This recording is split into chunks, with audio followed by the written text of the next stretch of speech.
we're gonna wrap up the water cooler. We have Jane with us, Jane McDonald. First of all, thank you for letting us come into your home this morning. Totally take over your kitchen table. Oh, you're welcome. And in the sunroom here. Yeah, like a 10 after 5 this morning. Our pleasure. Okay. Well, Jean, you have a lot of questions to get to, so let's wrap it up. Dana Lee Thompson Stone said that Pictou Island is so beautiful, and if you want to take the ferry over for the day, how would you get around? She says, I know it's quite a ways from the ferry to the public beach, so is there people that would pick you up and drop you off, or what's the best way to get around the island, Jane? Well, I would certainly recommend taking a bicycle if you didn't want to walk. Many people they come precisely to hike. So the walk is about 5 miles to the public park at the east end of the island. You said camping with permission, right? You did want to Yes, stress that. we do like, we don't mind campers coming, but we do like to know that they're coming, and particularly if they're planning to have a big party over here. We keep a pretty close watch on that. We self-police that. We are particularly afraid of fire because we can lose everything. The beach, a lot of it is not accessible by fire truck, which we have, but we can't get to a fire in many situations. So we really don't want bonfires. If people want to camp, we'd like them to have tiny little cook stoves or something of that nature. And everyone romanticizes about having a big bonfire on a beach. I love it too, but to us it's just too dangerous. What do you think the most common misconception about Pictou Island is? What do you do over there in winter would be one of them. They think we're at the end of the world. Scrabble! Yes, well, we actually have a lovely little community, although we are small in number, but there are dinner parties every Saturday night. There's a big Texas Hold'em poker group. Ooh.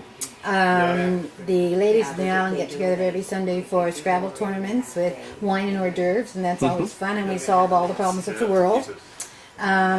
People are big hikers, and you spend a lot of time just surviving here. The men are in the woods, getting the wood supply and chopping the wood, and again, with the dogs, I'm walking them 2 or 3 hours a day. I mean, they're hooking rugs and making quilts, and we have an author who's writing books, and we're always busy, and people go off all the time. It's not like we're stuck here alone. We can go off on the mail plane for $20.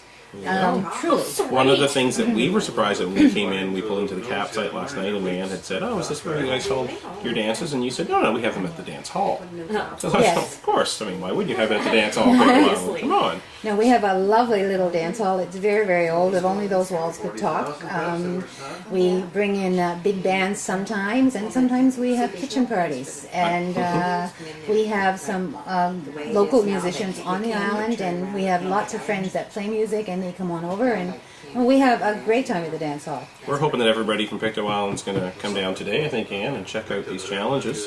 The Progress Club, it looks like they're all... Oh, I think there will be quite a few islanders come down today. I've met some at the wharf. Everyone's planning to come down at some point. And there was a breakfast this morning. I want to say good morning to the helpline. They put on a breakfast. We were supposed to be there, but because of internet and technical difficulties, we had to move it on down. I'm sure my breakfast will be down here soon. Actually, the breakfast was absolutely I'm sure someone's delicious. bringing mine I down. couldn't believe the wonderful organization that they've got going up there, and it was delicious. And no, I didn't bring you anything. There's no takeout on Pictou Island? I do have one more question. What is your favorite thing about Pictou Island?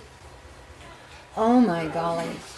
I love everything about Pictou Island, but I guess it has to be the beach. Well, I will say that you're certainly one of the most lovely people I've ever met. And you have the most beautiful spot in the island. You have been very gracious and wonderful to us, and we've thrown a few things at you, and you've done nothing but smile and be kind, and you're like, the only thing you were concerned about this morning was that you wanted to do your floors. Which never did get done. Well, I'll tell you that we can't thank you enough. Well, and, it's all for such a good cause. The Yeah. charities are all very worthwhile causes, and we're just very happy to participate. Well, thank you very much for chatting with us today. 9:57, that's it for us from Pictou Island. Don McKenzie joins you after 10. Castaways, we'll see you around noon. Best of luck for Survivor Pictou Island 2010. We're out! Yoo-hoo! Let the party start!